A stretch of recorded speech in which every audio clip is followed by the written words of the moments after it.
Today I'm going to speak about Śrī Bhagavadācharya, his legacy and impact on the religious and spiritual landscape of Ayodhya. And probably my presentation will be rather philosophical and anthropological, so maybe I'm in the wrong section, but hopefully not, because the thought of Śrī Bhagavadācharya shaped the mindset and culture and the lifestyle of contemporary Rāmānandis in Ayodhya and all over Awadh, including Ayodhya itself and Chitrakoot, and even Vrindavan, despite the fact that it's mostly a Krishna place, a place related to Krishna Bhakti, not Ram Bhakti, but still there are some Rāmānandis as well, and they have always been under the influence of Śrī Bhagavadācharya, always, since the time of his life. And actually, Bhagavadācharya died in 1977, and he was around 100 years old. So, or maybe we don't actually know, because age of most Indian saints is often exaggerated, but at least the official records tell us that he was more than 100 years old. Bhagavadācharya is famous for gaining independence for Sri Rāmānanda Sampradaya, that is the sect of devotees of Ram, from their mother church, as we can call it, the mother sect, Sri Ramanuja Sampradaya. And both sects actually promote the same philosophy, which is Viśiṣṭādvaita Vedānta, or qualified non-duality, which is different from the non-duality shared by the Dashanami sannyasis, followers of Sri Shankaracharya. And there was a problem, there had been a problem by the lifetime of Śrī Bhagavadācharya, that the Ramanuja sect, despite the fact that they were Vaishnavas and they are Vaishnavas, was quite caste-oriented, and Rāmānandis were mixing with representatives of different castes, and as a result, Rāmānandis used to receive food like from people of lower castes, and you understand that for caste Hindus it could be an abomination and ritual pollution. As a result, Rāmānandis were mistreated, had been mistreated before Bhagavadācharya's activities by the followers of Sri Ramanuja. And we know that mostly Sri Sampradaya, Sri Ramanuja Sampradaya is spread in the south of India, and the most famous center of the sect is Srirangam, where the remnants, or at least Mahasamadhi of the founder, Sri Ramanujacharya, is still kept. But in the north, there were a few missionary centers that all of them were started by missionaries from the south, and from Tamil Nadu, first of all. And well, now they are mostly guided, directed, presided by saints, by Mahants and Acharyas, who also already belong to the Hindi language tradition, because Rāmānandi is also a Hindi language tradition. So by the time of Śrī Bhagavadācharya, that is by the early 20th century, there was a conflict among the two sects, because formerly they were one sect, one and only sect, the Sri Sampradaya, and actually Rāmānandis were kind of servants of the followers of Sri Ramanuja, because despite the fact that many of them were caste Brahmins, still they had a habit of taking food from people, from devotees of lower caste, and as a result they were polluted for the followers of Ramanujacharya. And another side of this problem was, especially for Bhagavadācharya, that the Muslim influence was growing in Awadh, and actually had been growing in Awadh since the time of Babur, who, as we know, invaded, whose General Mir Baqi invaded Ayodhya and established a few famous mosques, and one mosque became a part of the scandal related to the Janmabhoomi, that is the birthplace of Ram. But in any case, that was the issue. There was a conflict between Muslims and Hindus were weakened by these discrepancies and conflicts among themselves. That is among the followers of Ramanuja and followers of Śrī Ramanandacharya.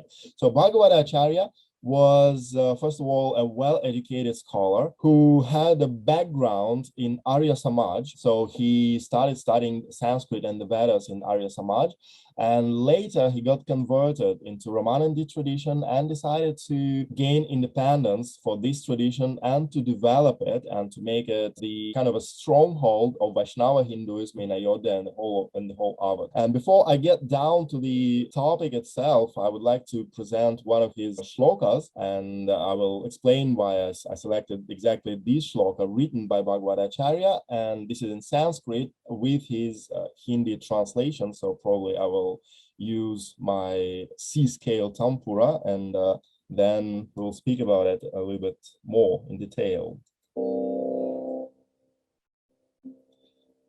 Yasmadaham devi tu nirgunosmi tvam sarvado daraguna dipurnam tasmat tvadiye padakanja yugame Bringayito dinatamosmi mataha. Hey Mata, मैं तो सर्वथा निर्गुण हूँ, परंतु आप समस्त महान गुणों से परिपूर्ण है। यही कारण है कि आपके चरणों कमलों में मैं वैसे ही तल्लीन रहता हूँ जैसे कि कमलों में Brahma.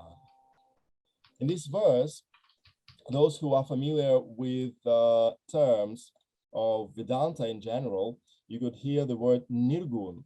And probably you know that the word nirgun is one of the key words for the dispute between the Advaitins and Viśiṣṭādvaitins. As according to Advaita Vedānta, the absolute monism, absolute non-duality, well, actually, it's kind of doubtful to use the word monism for Advaita. I prefer the word non-duality, of course, because philosophically, it's not monism from the Western perspective, the monism of the Western perspective, but still followers of the absolute non-duality apply this term to the supreme reality, to Brahm, which is nirgun. It means that it is devoid of all qualities, but still there's another manifestation of the nirgun Brahm, which is called Sagun Brahm, and Sagun Brahm is the, you can say, second form, second manifestation of the same reality, but still it is different in certain terms. It's different from the Nirgun Brahm. Nirgun means devoid of qualities for Shankaracharya, for the followers of Advaita, and Sagun is a manifestation with name, form, and qualities like all Hindu gods are, all the characters of Hindu pantheon are. According to Viśiṣṭādvaita Vedānta, there are no two different modes of existence of Brahm. There's only one and the same Brahm, which is who is associated with Vishnu or Ram or Krishna in certain traditions. And Nirgun and Sagun are just definitions, descriptions of these same Brahm. Nirgun doesn't mean that he is devoid of all qualities. It simply means that he is beyond the qualities of the material nature. He is not bound by the qualities of the material nature, but still, at the same time, simultaneously, he is Sagun, which means that he is always full of positive, of benign qualities. So it's not correct to say that there is a certain aspect of the divine, of Brahm, which is Nirgun. No, he's always Nirgun and Sagun at the same time, and Nirgun doesn't mean that he's devoid of qualities. But here, Bhagavadācharya says a slightly, well, actually absolutely different thing. He prays to Sita ji, who for him is the original Shakti, the original energy, and he tells her, "O Devi, O goddess, O Sita, I am Nirgun. I am devoid of all qualities, and you are eternally Sagun." And obviously for Rāmānandis, for the followers of Śrī Rāmānandācharya, Sita is non-different from Ram. This is one and the same deity, which has, you can say, two manifestations or two sides, and this is why Rāmānandis prefer to call God not just Ram, but to call God, the divine Bhagavan Sitaramji. It means that this is the one and the same deity, but manifesting in two different forms, in two different aspects, the masculine and the feminine aspects. So Sita, he could say, Bhagavadācharya could say the same thing to Ram himself. So you are always Sagun. You are always full of qualities, of benign qualities. I am always Nirgun. I'm always devoid of any qualities at all.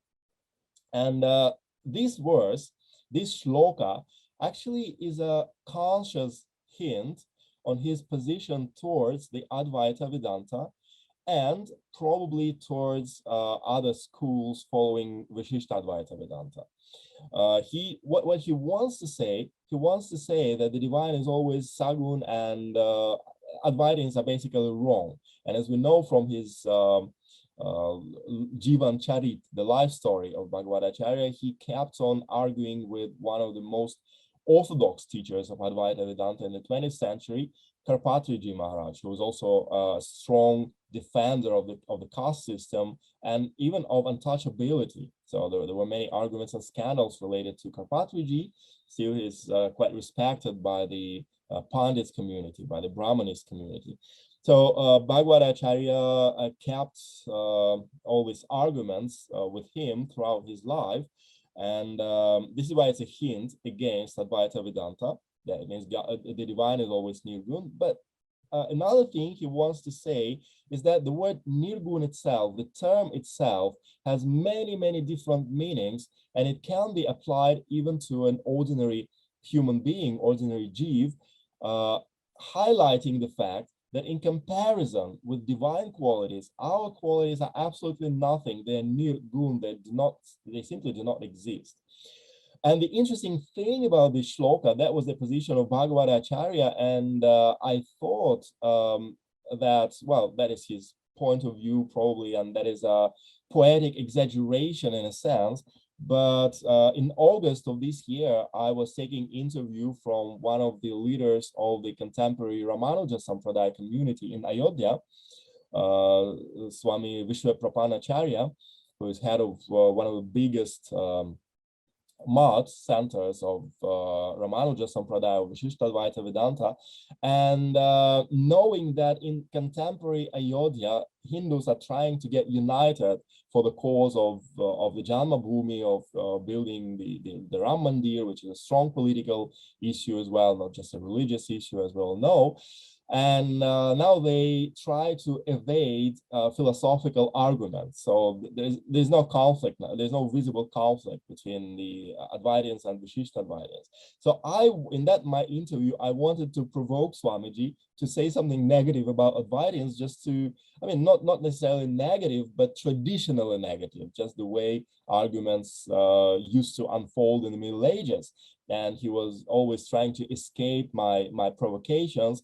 But finally, I just told him in a joking way, okay, Swamiji, but Advaitins, they believe that they do not exist, only the divine exists, and they do not exist, like I do not exist. And then that Swami replied me, he said, well, no, Vaishnavas, Rāmānandis believe that, and ourselves also, Rāmānuja Sampradaya members, we believe that we do not exist, but the divine, like Vishnu, always exists. And at that moment, I realized that the influence of the thought of Bhagavadācharya is all pervading in Ayodhya, all pervading in the centers of Ram Bhakti, not only among Rāmānandis, his direct followers, but also among the followers of Rāmānuja Sampradaya and other Vaishnavas there.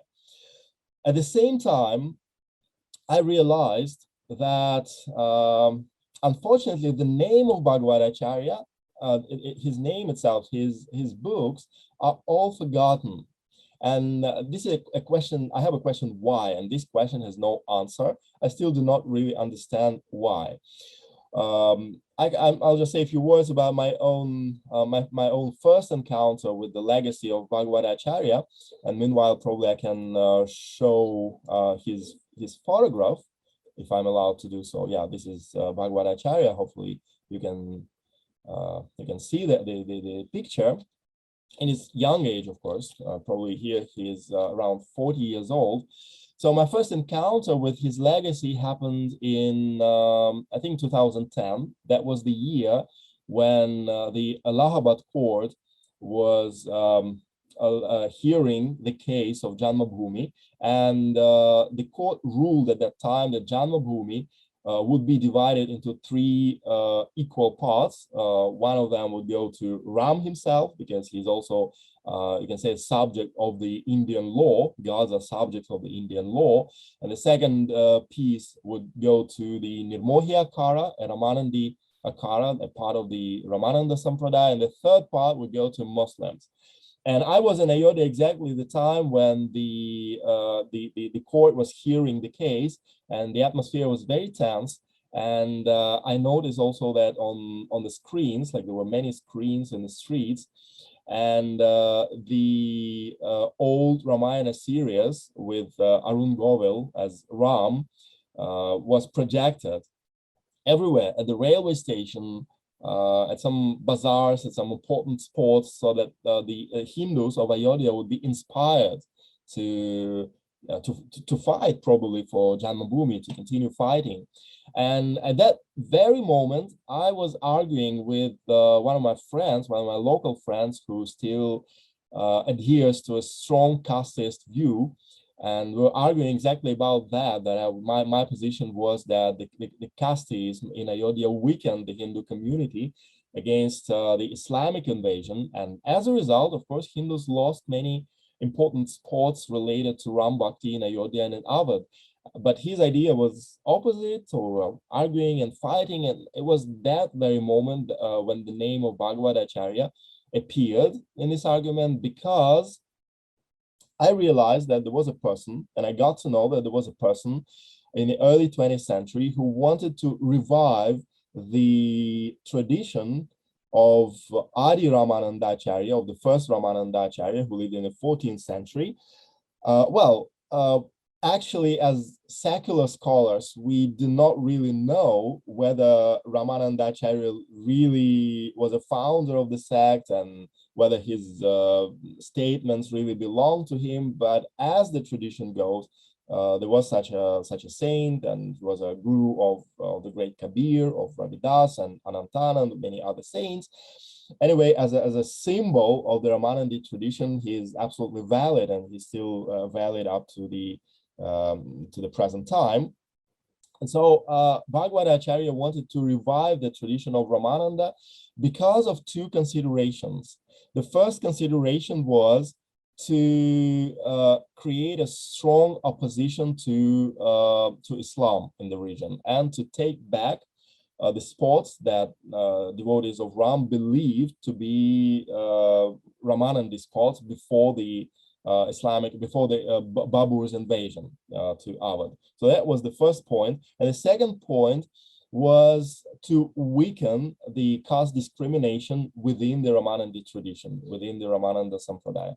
Why? Because according to Bhagavadācharya, the whole caste discrimination was weakening the possibility to create that strong opposition to Islam. Because if you are not united, then you cannot create an opposition, and it weakens the whole tradition. So there were 2 points, but he felt that Ramanuja Sampradaya, which is the mother church, as I said, mother sect of Rāmānandis, or at least is believed to be the mother sect of Rāmānandis, was an obstacle. It was an obstacle because it kept on promoting casteism and disregarded those Rāmānandis who evaded casteism. So what to do? Bhagavadācharya decided to prove that Ramananda Sampradaya had always been independent from Ramanuja Sampradaya. So he started doing his research and trying to find the original text dated to, let's say, 17th century or 18th century, where Ramanandis would proclaim their independence from the Ramanuja tradition. So that was his task. And a few texts were, of course, written at the time of Bhagavadācharya. He created the whole library of books, including commentaries on Vedanta Sutra, commentaries on all the Prasthana Traya, actually the founding text of Vedanta, because that was the thing that Ramanandis lacked in comparison with the philosophically stronger sect of Ramanuja. He created many poetic texts, and they all disappeared after his death. I mean, they were out of circulation, you can say. They have never been republished since that time, so they all disappeared for the past 30, 40 years, probably, because he died in 1977, as I said. And I started searching for the text somehow, and I couldn't find anything. I was visiting temples and lay institutions like research center. It was nothing, to my surprise. Like the whole library of books got lost. But I started finding something a few years later. And my first discovery was a small book, which is called Śrī Rāmānanda Chalisa. It's very, very small. It's a booklet. And it dates back to the times of Bhagavadācharya and is written by his soulmate, whose name is Sachidananda Das. And this name is not really well known, but the interesting fact about this booklet is it reflects ideas of Bhagavadācharya. And here we see two important statements about the legacy of Rāmānandācharya. Actually, I think that many of you, especially Indologists who deal with Hindi and with Hindi-speaking areas, you of course know the slogan by Rāmānandācharya himself, the original Rāmānandācharya, Jati Pati Puchhe Na Koi, Hariko Bhajai, so Harika Hoi. Don't ask anyone about their caste and origin, Jati Pati. If a person chants the name of Hari, then he belongs to Hari, that is to Vishnu or to Ram. Means that at least on the arena of religion, there shouldn't be any inequality, any bias, any difference. Not necessarily in social fields, obviously, that it doesn't work like that. It didn't work like that in the 14th century, but still, that was a strong statement that could be used, and is still used by the reformers of our times. And in Rāmānanda Chalisa, the author reflects the idea of Bhagavadācharya that there are 2 points. First of all, Rama mantra ke sabhayadhikari, balaka vridha yuva nara nari. Everyone has adhikar, everyone has a right to receive the Ram mantra. And it means everyone can become a part of the tradition. And if you become a part of the tradition, then some other rules apply to you, because if you are received in the tradition of sons, of saints, of Ram devotees, it means that you become pure, even if you belong to a lower caste, and that according to the Puranas. So that was the first point. And the second point was that, of course, about the influence of Muslims. Lila Purvaka Shankha Bajava Ati Ashcharya Masjidana Chava Jo Ajana Hita Mula Jave Kantha Kule Nahi Boli Napave. Sorry for my doubtful raga, but this is the way we are chanting the stuff at schools of poetry in Ayodhya, where I also take my have been taking my lessons for quite a few years already, like on a regular basis. So the idea here is that there is a strong narrative related to Rāmānandācharya and to his life, so Jivan Charit again, hagiography, as we can say in English rather than Greek, or житие in Russian. So there's a strong narrative going back to at least 18th century, that there was a moment when Rāmānandācharya started blowing his conch shell, like, you know, priests do in the beginning of a puja. And at the same moment, all muezzins, the mullahs who were shouting Allahu Akbar, calling Muslim devotees for prayer, they lost their voice and they could not pronounce a single word. And this is how the tradition of Ramananda won. The reality behind this narrative was that the Ramananda sect was the only, probably one of very few, no, they never say never, never say only, but one of very few sects that actually converted people back from Islam, to Indians back to Islam, back from Islam to Vaishnava Dharma, to Hindus. Of course, there were cases in Chaitanya Bhakti as well. We know that the chief disciple of Chaitanya, Haridas Thakur, was Muslim. And well, but in case of Ramananda Sampradaya, that was one of the goals, even before, it had been the goal, even before all these contemporary movements, like revivalist movements, like Vishwa Hindu Parishad or RSS, or all sorts of such patriotic movements came to the stage. Even before that, Ramanandis had been converting. So that was the idea of Bhagavadācharya, and he started pushing it through by means of disputes with followers of Rāmānujacharya, and finally gained that independence. And he wrote, as I said, many books, and only in summer of this year, I found a library of his books in very bad condition. That there's a center in Ayodhya, there's a center called Bhagavadācharya Smarak Bhavan, that is the house of memory of Bhagavadācharya. And I used to come there before, but they used to tell me, well, there's nothing. But this year, finally, I bumped into a very good manager, and I just gave him my researcher's visit card and everything. So I told him what I'm doing there, and he agreed to show me the library, the pustakalai of the place. And well, when we came there, I was absolutely shocked, because I've never seen books in such a pitiful condition. There were like shelves, and everything was extremely dirty, covered with dust. And we tried to open the shelves, and I literally saved quite many books written by Bhagavadācharya that I found there what I wanted. Well, at least maybe 20 or 30 books I saved, actually 30, because I have the list of them. Around 30 books I saved. Like every book was taken away and cleaned, and most of them were rotten and eaten by worms, and that was like a really pitiful thing. And many of them I just clicked pictures of, scanned, and some of them I brought to Russia, because they allowed me to take books if there are 2 copies. But the condition was very low. So my research on the original paper, on original works by Bhagavadācharya, is only in its childhood stage. But for the past, let's say 3 months since I came back to, or 2 months since I came back to Moscow, I already translated a few excerpts from such basic works. And well, can I actually get 10 minutes, because my idea was about 40 minutes, and now you gave me 30 minutes.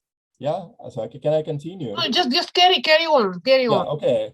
Because exactly the last part of what I wanted to say, I wanted to present a few ideas by Bhagavadācharya as I translated them. Okay, most of them are written in Sanskrit with Hindi translation. Some of them are written in Hindi.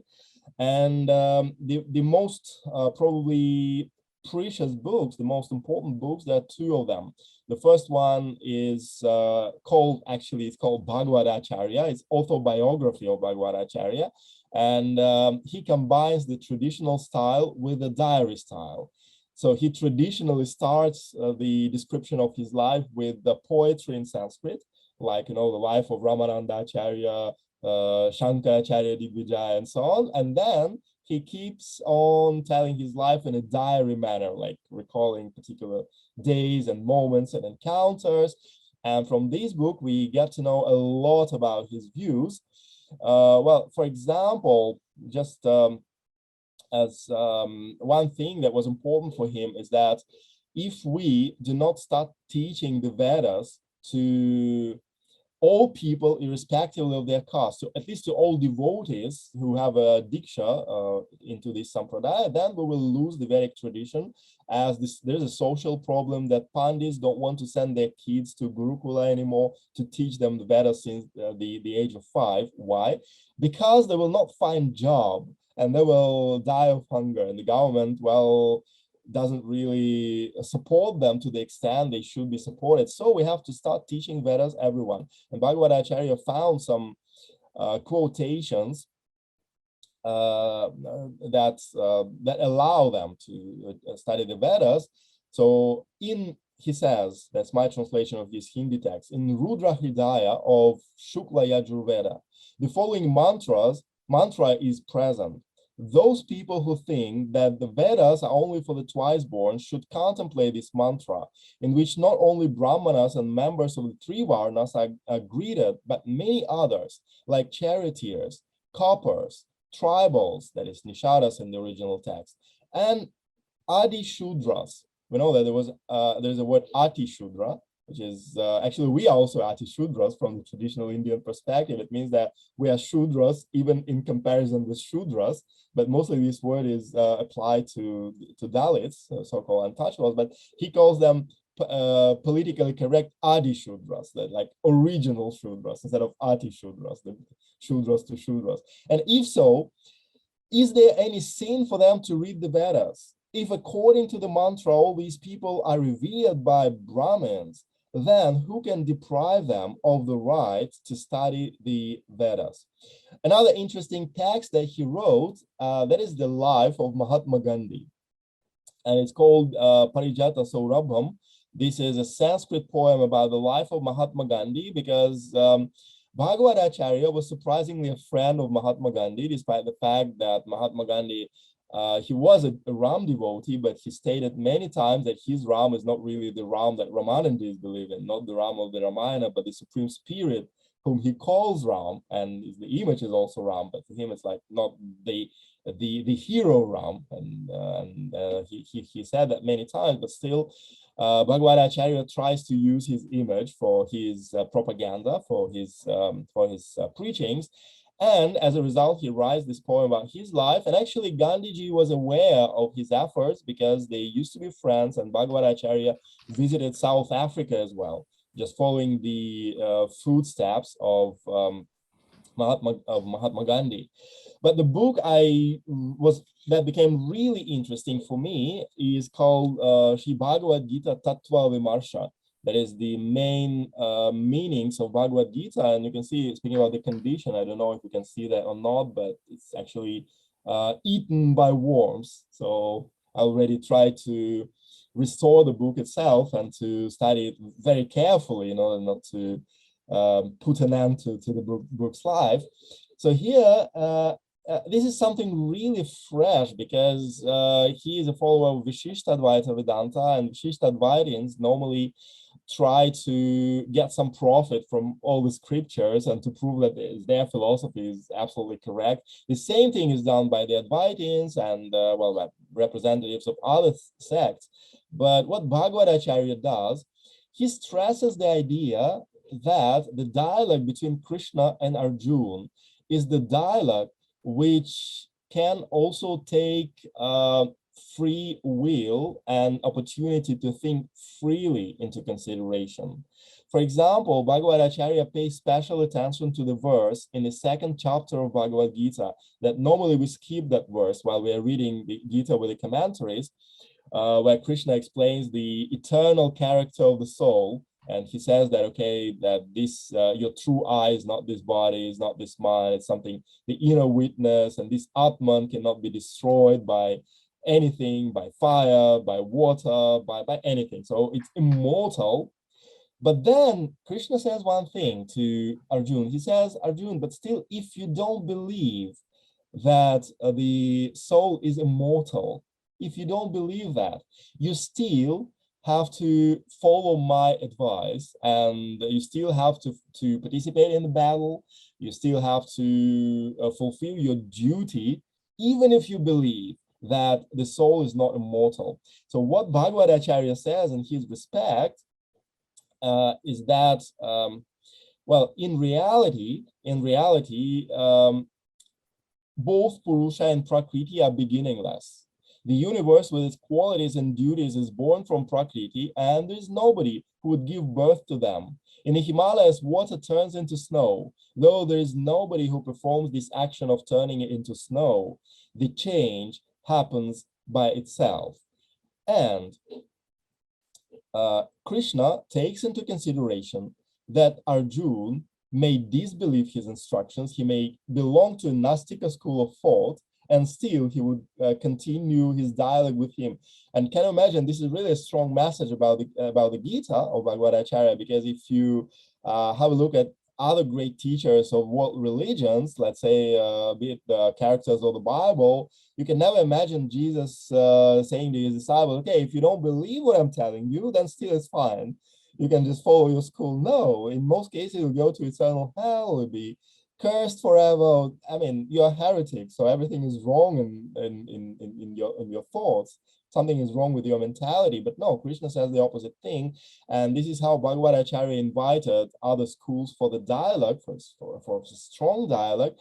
And the last point I would note here, that Bhagavadācharya is mentioned in certain monographs by secular scholars, for example, by William Pinch and by Burgert, and there was a young lady, Daniela Bevilacqua, who defended her thesis. I don't remember the exact year, but I think it's within the past decade. She also did her research in Srimad Varanasi. It's a place actually where I started studying Hindi in 2009. And she also wrote about him, but nobody actually, at least in the West and in India, very few people are familiar with the original text. So this is like the absolutely new step, new discovery, you can say. And whatever I said about Bhagavadācharya before can be also summed up in his statement. That would be my conclusion today. When he argued with Karpatriji, Karpatriji told Bhagavadācharya, okay, you don't believe in the caste system, you don't believe in untouchability, because Karpatriji, I believe in untouchability. It means that you do not believe in the Vedas, and it means that you are Nastic, and it means that you are Anishvaravadi. And actually, sometimes we translate the word Nastic as atheist, which is quite wrong. But Anishvaravadi is exactly the atheist, someone who rejects, who denies the existence of Ishvara, of the Lord. So that is atheist. So that's what Karpatriji told him. The reply of Bhagavadācharya was, I have always been atheist, but my service to Ram gave him such a privilege in Ayodhya and Awadh that he will never forget me. He will never forget my service. I can be atheist myself, Anishvaravadi. Of course, it was kind of a joke. It was like a joking reply to Karpatriji, rather not joking, but sarcastic, you can say. But still, I've always been atheist, but my service to Ram is the strongest in the 20th century. That was his idea. And well, I will stop here because exactly I've been speaking for 37 minutes. Thank you for listening, and I hope I will continue my research, and I'm translating some of his works to make up the anthology in order to publish that in India in English, hopefully, because there are some ideas among Indian friends and colleagues. Thank you.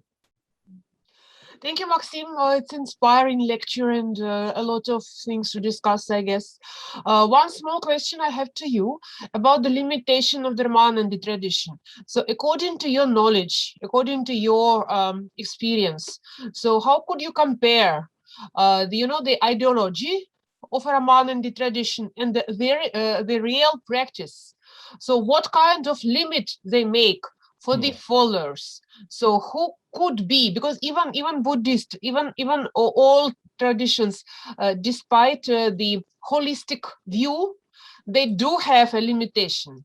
So who can be a part of tradition from social, maybe gender, maybe some other point of view? Well, actually, that's a very good question, and that's the thing I've been always thinking about, because whenever you interview a Rāmānandi, then you'll bump up into absolutely different views, different practices at different ashrams. And if we can imagine a foreign researcher who came to India only once and analyzed life in only one Rāmānandi ashram, that he would come to a wrong conclusion about that, obviously. Because Rāmānandis, first of all, they are the most unorganized sect of Hinduism, probably. They are absolutely unorganized, despite the fact that we have the institution of Rāmānandacharyas, Jagadguru Rāmānandacharyas, and sometimes when we speak English, we call them patriarchs, but absolutely this is like Indians say bakwas. This is nonsense, because they are only, I would say, figures of symbols of the tradition. But if a Rāmānandacharya teaches something which is not in line with the teaching of my guru, let's say, or a virtual guru of any person, then he will reject his teaching. He will still respect him as an icon, as a murti, but still he will follow his guru. And roughly, we can divide Rāmānandis into three main groups. There's quite a well-known fact. There are Rasiks, the romantic devotees of Ram.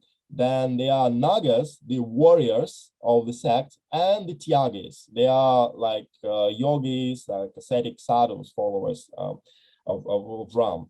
So the thing is that Rasiks, they are divided into two subgroups. One subgroup is exactly very caste subgroup, because they have to, only they keep Rāmānandi temples. because other sects, they are mostly itinerant sadhus. They don't really have temples. Well, these Nagas, they have some important temples like Hanuman Garhi in Ayodhya belongs to them, but naturally they are mostly itinerant monks, and they really chant Ram Nam. They don't really need temples.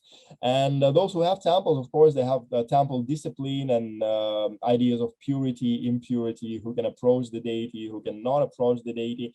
But the second lineage in the Rasic Parampara is absolutely liberal, you can say, and egalitarian. Why? Because there is an idea that's our favorite topic for my previous articles in your magazine, in your journal.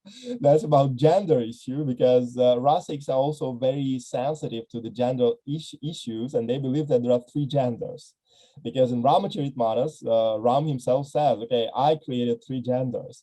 They are Nara, Napumsaka, Nari. That is a man, a woman, and a neutral gender. And obviously, if you already have this quite liberal gender pattern, you cannot be too concerned. You cannot reject people because of their gender or because of their caste. That is one point. Another point is that the Rasic cult is impossible without women, and it is impossible without transgendered people, simply because transgendered people serve the temple ceremony as dancers traditionally, and women, they are kind of, because there's a tantric ideas in that subsect. So women are needed to be present there, to be visual manifestations of Sitaji. And as a result, women are very important, and there are many centers where women were Mahants.